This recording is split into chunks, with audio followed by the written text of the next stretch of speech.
May namumuong showdown sa pagitan ng Pangulo at kapatid niyang si Senadora Amy Marcos tungkol sa Internet Reform Bill.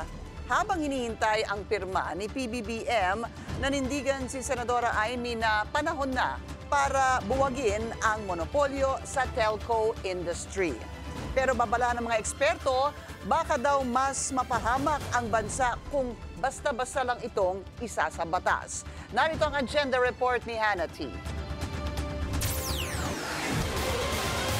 Showdown ang mangyayari sa Marcos siblings kaugnay ng konektadong Pinoy Bill. Kailangan kasing busisiin ni President Bongbong Marcos ang panukala bago ito maisabatas.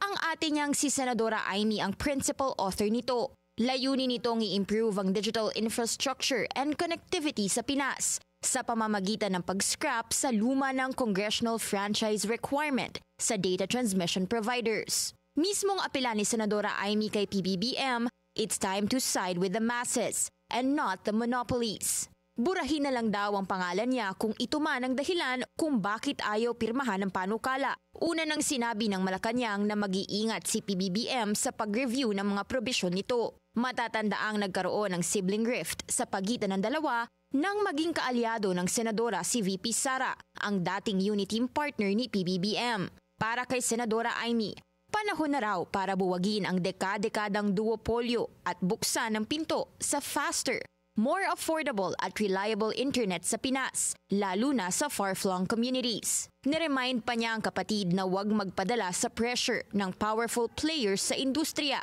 na nakikinabang umano sa mahal pero mabagal na internet sa Pinas. Pero mismong grupo ng leading telcos na PCTO o Philippine Chamber of Telecommunications Operators nangangamba sa bill na ito. Pwede raw kasing magdulot ng vulnerability ang panukala sa national security, lalo na't di na nito nire-require ang importanteng pagbusisi sa kahandaan ng isang bagong provider, mapaligal man yan, financial o cybersecurity readiness. Isa pa umanong butas ng panukala, ang kawalan ng requirement para sa pag-serve sa disadvantaged areas.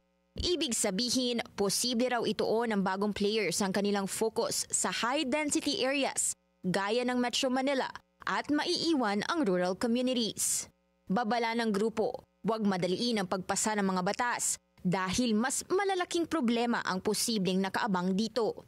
Katulad na lang ng sa Pogo Law, na di umano'y well-intended pero poorly executed naman. Ganito rin ang panawagan ng Citizen Watch Philippines. Kailangang i-veto ni PBBM ang panukala dahil masyado raw mataas ang risks nito sa foreign manipulation at kung di monitored ang pag-operate ng foreign-controlled entities sa mga digital critical system, posible pang ma-expose ang Pinas sa cyber threats.